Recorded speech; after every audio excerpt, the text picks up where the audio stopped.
Hello, I'm Jothy Rosenberg, the host of Designing Successful Startups, where today's guest is Jeremy Toeman. I'm an extremely transparent person. And so I've built certain friendships where I can just talk about anything. I have the friends that I can look at and be like, I don't know if my startup's going to make it, man. I don't know if I'm going to have to lay everybody off one day. We're not getting the thing we need to get, or this isn't working. Like I can start a day and be like, how you doing, man? And he's like, not great. I'm like, I know what you mean. And we can just talk about that for a moment, because he's going to take some of my, he's going to get recharged a little from me, and I'm going to get recharged a little from him. Jeremy Toeman is a seasoned tech entrepreneur and innovator with over 2 decades of experience in the media, entertainment, and consumer technology spaces. He's exited several early-stage startups, including Sling Media and Digit, as well as held leadership positions at companies such as CBS and Warner Media. And here is Jeremy. Welcome to the podcast. I'm very pleased to have you on. Thanks. I'm really excited to chat with you today. All right, great. Hey, I'd like to start with, where are you originally from and where do you live now? I was a wee lad in Canada. I'm from Montreal. I will say I spent the bulk of my career so far in the Bay Area. I lived in San Francisco for about 19 years. And about 7 years ago, moved to the suburbs of New York City.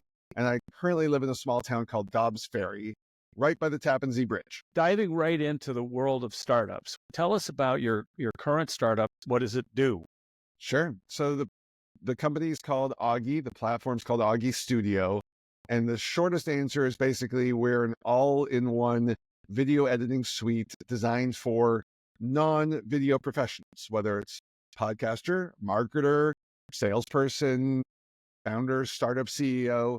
Our vision is to, for lack of a better phrase, level the playing field so that everybody can participate in video first marketing, right? We live at a time where everybody's watching video all day, every day, and 70% of businesses only make one video a year to promote themselves.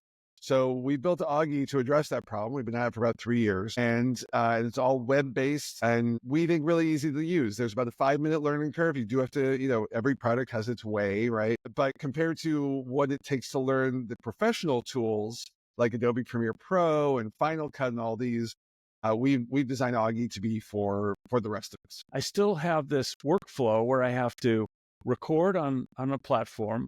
Right. Happens to be Riverside. We're using it right now. Right. They're trying to put a whole bunch of editing capability there, but I don't use it. I don't particularly like it very much. And I bring the recordings out and I plop them down into iMovie, and I add some static images and I cut it up a little bit, and I put my introduction in that I record separately. And so, but it's kind of a workflow and it's a process, and I have to use something else to smooth out the audio. There's a really nice tool from Adobe called, I guess it's just called Adobe Podcast. Yeah, it's a great tool. Adobe Podcast for audio. Oh my gosh, it's the best. They do a nice job. You take the audio from this and you put it through that, and you would swear that I was in a professional studio. Yeah, I mean, yeah. Soundproof. I hear you. We had run a little event and we accidentally had the wrong mic recording. And so you had all that kind of ambient room noise going on. And we were like, well, let's try podcast for it. Perfection. Like, unbelievable. Yeah. Okay. So go back and take us back to why you got into this. There's a part of this which is pretty deeply technical. I mean, to do what you're doing, manipulating videos and all the different formats and people might want to sometimes take off the picture and just have sound and, all that kind of stuff. So anyway, that's complicated tech. And you're kind of in this media entertainment, if you call podcast entertainment, which I think they are. How did you get into this, space that converges the two? Funny enough, I mean, a lot of my career has been the same story of just finding personal things where it's like, why is this experience so bad? So in this case, I will say my entire career went, back about 99, I got my first portable MP3 player. I got a Rio, I think it was called the PMP 300 or 500. I'm sure nerds like me will go out and go check that out. But I got the first thing that let me play an MP3 file, not on my computer. And for that was like, oh, this makes no sense. All of my MP3s should be on my stereo. All of my digital photos should be on my TV. All of the, this was pre-digital video, to be really honest. So we weren't quite thinking that way. And my cousin was a serial entrepreneur at the time, or is a serial entrepreneur.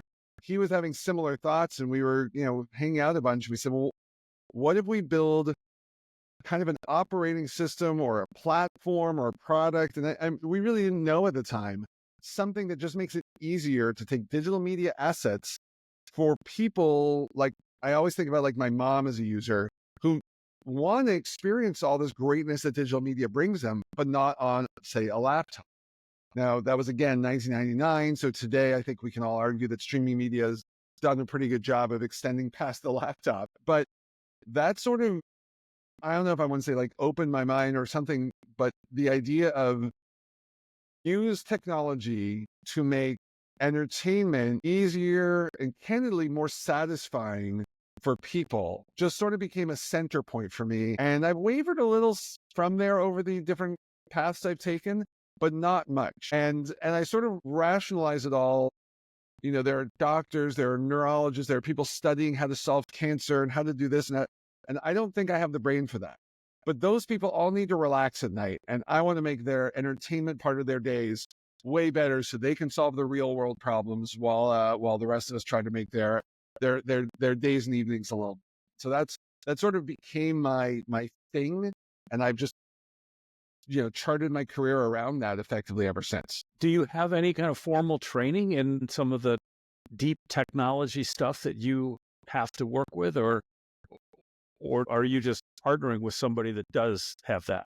I do. So I started my educational career at Carnegie Mellon, where I was studying electrical and computer engineering. I was programming from a very young age, literally on a Commodore with a tape drive. And I have a deep background in that space. But candidly, in college and then post, I pivoted to what I guess we would just sort of call the business side of things.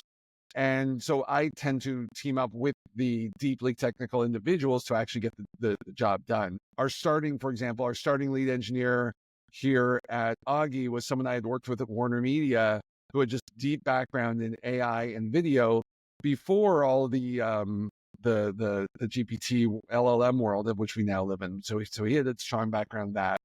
My second hire actually also happened to be another Carnegie Mellon alum who just has 20 years experience building strong technology products. So I try to find the hands-on people so that we're the right complement of skill set. And my third co-founder is Jothy White. He is we're both product people, but that's been his whole path. So now I have someone I can trust to be like, hey, we should make a thing that does this. And he knows exactly what that means. It goes off and we go get it built and can really bring this platform forward. So I guess I spend the least of my time these days on the technical side, but because of my background in it, I can have credible conversations with everybody in the organization so that we're building the right thing. Does that make a little sense? That makes a ton of sense. And I think the first chapter, or maybe it's the second chapter in my book, is about the kind of person that needs to lead a tech startup in the early days needs to be focused on the business, but has to be able to articulate very well the technology so that, that when they're explaining it to, say, a customer or an investor, they don't always have to bring a second person with them. And it sounds like you've got that nailed. I like that, and I don't know if that's if I'm reading ahead of where that goes, but to me the second everything you said I 100% agree with, and then sort of the next part is and then go find people smarter than you to go do all the things, right? Like, of course, like, yes. I sometimes read stories about startups that fail, and you read like this, like, well, the CEO didn't want a better marketer than themselves, and I'm like, I want everybody better than me. I want to just I want to have a bad idea that smarter people turn into amazing idea. I mean, it's just, fundamentally insecurity. Well, I have to also tell you, everybody knows that CMU is a fantastic school, but I have one other positive thing to tell you about it that you might not know. For a while, I was an investor, and the idea was to invest in the earliest stage possible, which means going to the tech transfer officer at universities, and I covered like the whole East Coast, and find patents that somebody at the university, a professor at the university, invented. Sure. And if it matches something that I think is a real problem and a need, then I will talk to that school and that professor. But all tech transfer officers are not the same. And some have extremely complicated and extremely unworkable for our side of the table to work with. They want royalties at a stair-step function and everything. CMU's tech transfer office had a sign above the door. It said 5 and get out. What does that mean? And they said, we want 5%. That's it. No other restrictions. You just pay us 5% of whatever the company makes. That's it. And I thought, wow, that is just so smart. We actually ended up getting a small investment and participated in CMU's Venture Bridge program. It's like their Y Combinator equivalent last summer. And again, the caliber of people that they had bringing in, whether it was investors or, they kind of bring in someone from all walks of life, sales and marketing and product, tech and everything. But the people that were showing up, like Jim Schwartz, founder of Excel Ventures and et cetera, was really, really great to get to listen to some of these folks talk and hear some of their journeys. It's great. Hi, the podcast you are listening to is a companion to my recent book, Tech Startup Toolkit: How to Launch Strong and Exit Big. This is the book I wish I'd had as I was founding and running 8 startups over 35 years. I tell the unvarnished truth about what went right and especially about what went wrong. It's for the founder, the CEO, and wannabe founders of tech and non-tech startups. You could get it from all the usual booksellers. Now back to the show. All right, it's pretty clear from what you said so far that you've worked on a large number of products. Couple. Do you have a favorite? It's hard for me to not mention the Slingbox in most of my conversations. I'll be honest. There was something about that journey, both the time of life, stage of life, nature of product, nature of team, and just the stars beyond aligned. And for those of you who don't know, I actually have one. So grab it really quick. So for anyone watching, not just listening, but so this was the original Slingbox. In fact, this was unit number 41. So the first units come off the production shelves.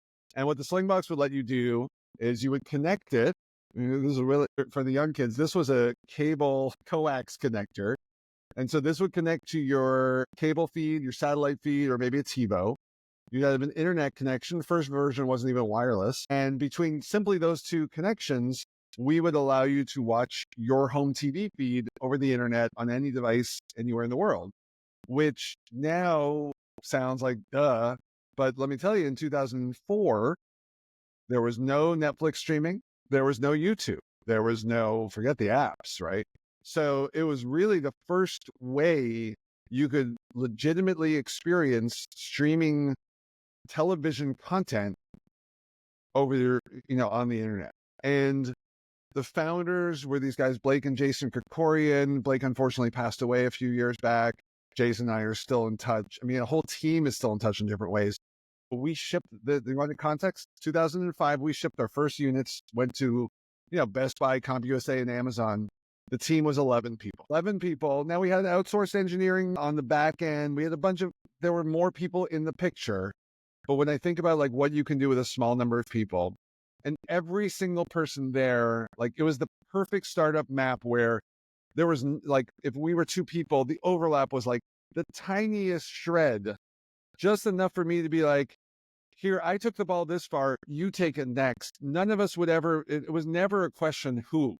No one was like fighting for the ego of being the decision maker on that, or it was just amazing. And the vibe was great and the team was great. And it was just one of my favorite experiences of my life. And I will say possibly the only things that have vied for hire are the startups I've done myself, because they're sort of my ship. But those times where like, I'd rather be the first mate on maybe not the Titanic, but like the QE2 or something. I'd rather be the first mate on the QE2 than the captain of the Titanic. You know what I mean? Or even just having my own rowboat. I think that would probably be a good kind of analogy. It was just wonderful.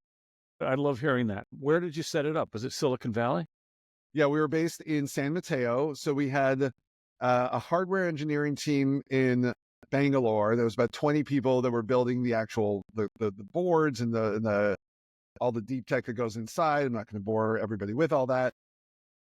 And then we had our team of 11 in the US doing all the front end engineering, the server level stuff, et cetera, plus product marketing, fundraising, et cetera. And then how long did it go, from founding to whatever the exit was? How long was that period? So the company was founded in, let me make sure I get this right, in May or June of 2004. So I was the first hired employee. I went in there at that time. And then our product came to market in late 05. And I mean, we can Google it, but somewhere in late 07, the company was acquired by Dish Networks, or EchoStar, which is obviously now merged with DirecTV and all that. But that was an exit somewhere in the 400-ish million range. And so that at first was bring the Sling platform into the Dish platforms just as it was. It slowly migrated to put the Sling technology right into the set-top box. Picture yourself back in 07, 08, being able to buy a satellite box for goes in your living room, but you can also then watch it all over the internet, which again at the time was fairly special. That slowly shifted into what is now Sling TV. So anyone out there who's a Sling TV subscriber, same old Sling that we started with our little hardware gizmo quite a few moons ago. And it's a great experience. And what's crazy is again, for anyone watching, let me see if I can get this right up to the camera right. If you can if there's probably a lot about that logo that looks similar. It's not the same, obviously, but that was us. That's what we did. So if you, in the space that you're currently in, market space you're currently in, is there a dirty little secret, something really broken, really, really not good that you're willing to say on? Sure. I think there's a lot of interesting things happening in the world of sort of video and video marketing today. I think the one I sort of teased out at the beginning that I think would blow people's minds if you really start to think what it means is 70% of businesses aren't using video marketing.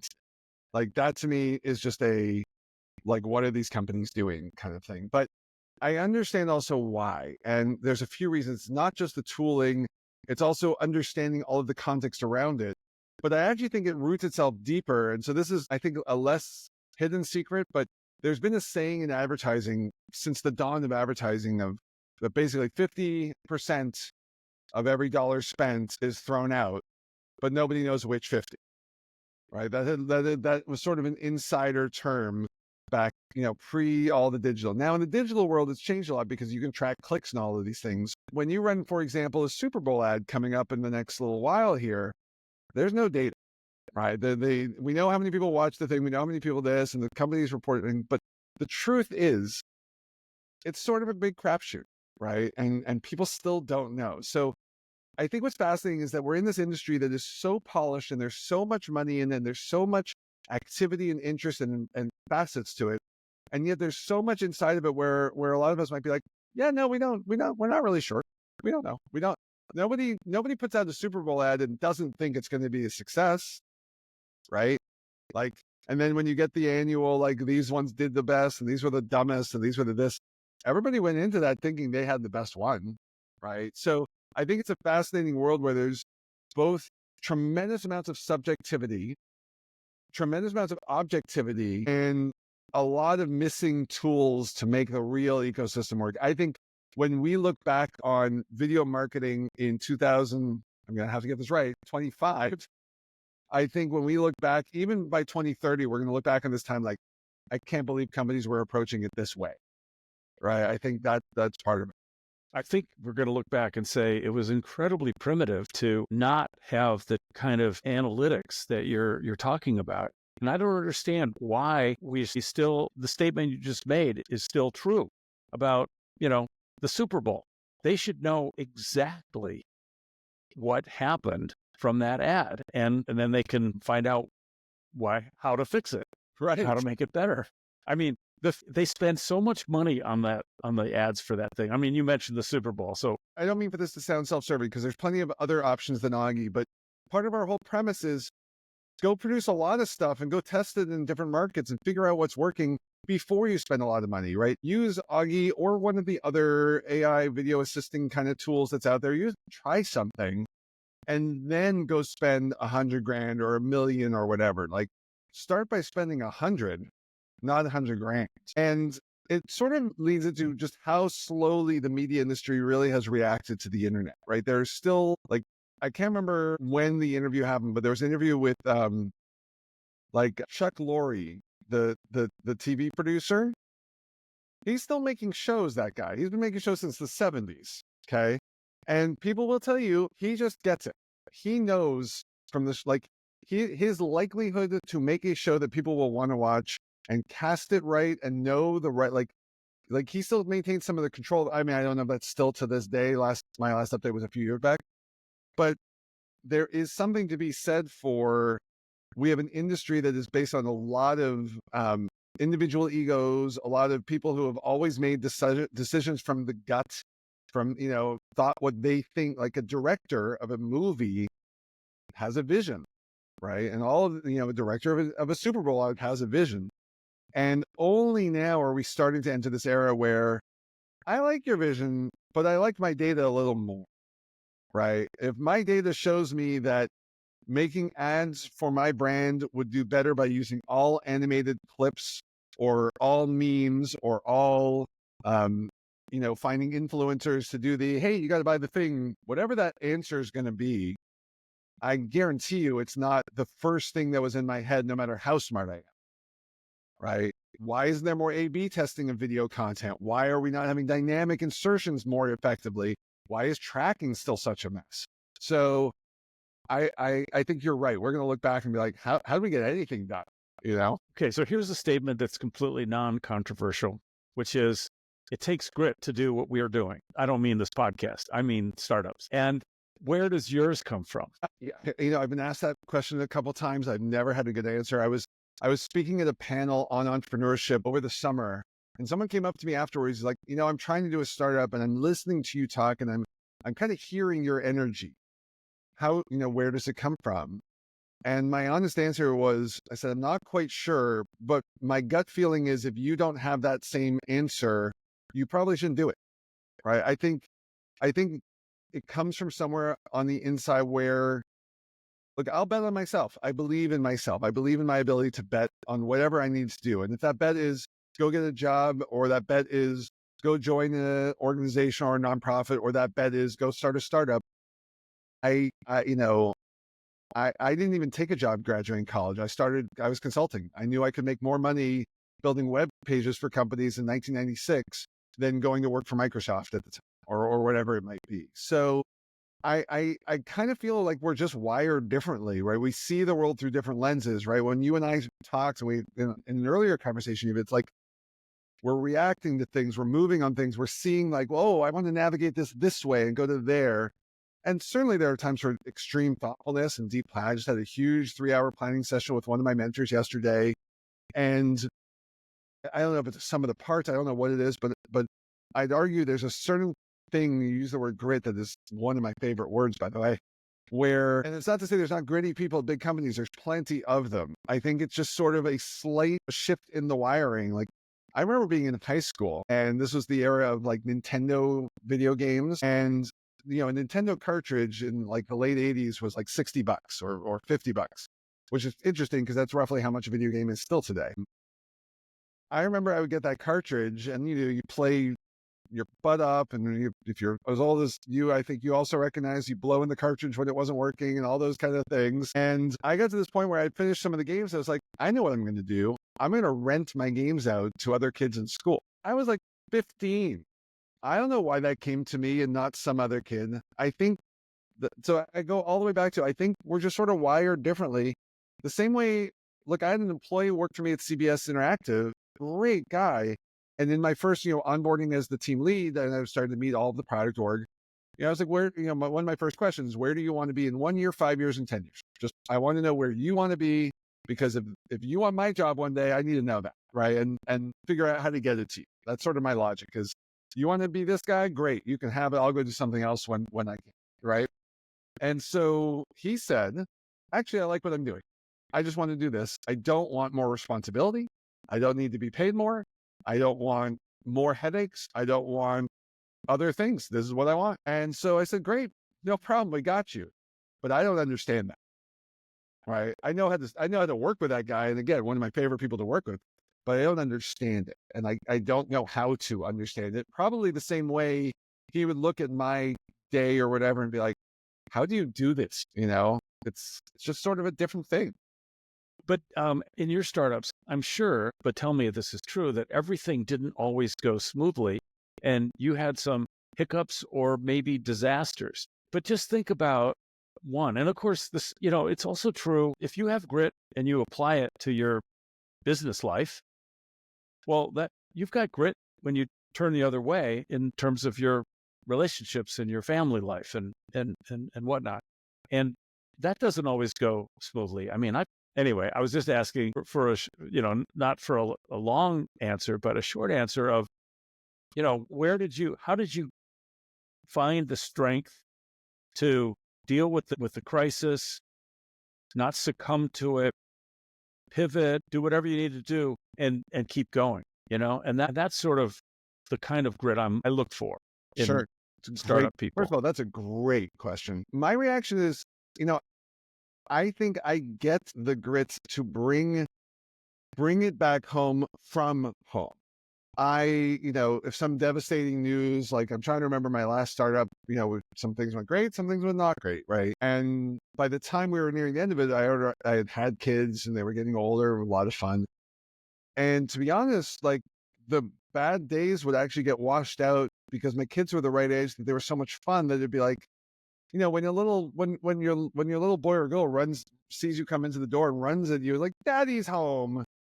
Like, if that's not a recharge, I don't know what to say about that. But for me, those were the things. I was like, oh, this is why I do this. I do this because I want to come home and share my stories and talk about the weird things that happened in my day and whatever it might have been, and renew and refresh and rebuild from my personal life.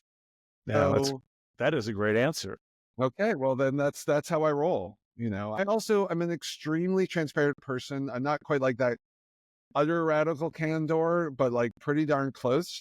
And so I've built certain friendships where I can just talk about anything. And so those things also help me. I have the friends that I can look at and be like, I don't know if my startup's going to make it, man. I don't know if I'm going to have to lay everybody off one day. We're not getting the thing we need to get, or this isn't working. And I have those friends who can hear me and be like, wow, that's got to be pretty tough. And then lastly, I think is co-founders. I think my third sort of, so it's like family, friends, and co-founders. Like if you're starting a startup, and I think this is why investors don't like solo founders, as that, JT and myself, we will talk 40 times a day on or 4, depends what's going on, but we're there for each other, right? Like I can start a day and be like, how you doing, man? And he's like, not great. I'm like, I know what you mean. And we can just talk about that for a moment, because he's going to take some of he's going to get recharged a little from me, and I'm going to get recharged a little from him. Be there for each other. So I think it was a really good question. I think that's sort of what comes to my head. I don't have to always have perfect 110% motivation, energy, blah, blah, blah. I can have days where I'm like, God, Warner Media was a pretty good gig, or whatever it was, and let that be a thing. But by having that transparency, right, and being comfortable saying that aloud to a friend or family or coworker or whatever it might be, helps get through it faster, right? My only advice to any entrepreneur who's listening or watching right now is you can't bottle it up. It's just not going to work. Sooner or later, there's too much. You said it right. Like, this is roller coaster land, right? You go through valleys. I would say startup entrepreneurs probably have more rejection than 17-year-old me trying to go to the prom, right? Like it's a hard job that is constant setbacks. So if you don't have the facilities and resources around you of how to get over those, they're gonna stop you in your tracks every time. Well, you're right that our listeners are startup founders or wannabe startup founders. And so these kinds of explanations are speaking right to our core audience. Well, if you're out there and you're having your own founder slump, or just felt overwhelmed or didn't want to get out of bed that day, maybe don't get out of bed that day. Like, that's the other thing. Like, we're all humans, and like I hope I don't sound preachy, but I've gotten really into like podcasts and whatnot about like self-care and self-acceptance, and like, yeah, I can't be perfect every day. And by the way, also for all you out there, don't take investments from people who expect that of you, right? Because you're going to have down days. You are a human, not a robot, right? So the good news is you'll have up days. And I think startup people, our up days are upper than most other people's days. You know, I hope you keep doing this and helping other startup people on their paths, because I did listen to some of your older episodes, and there's great content in there. And so thanks for having me on. It's been a real pleasure. That's a wrap. Thanks for tuning into this week's episode of the Designing Successful Startups podcast. Check out the show notes for resources and links. Please follow and rate us at podchaser.com/designing successful startups. Also, please share and like us on your social media channels. This is Jothy Rosenberg saying, TTFN, ta-ta for now.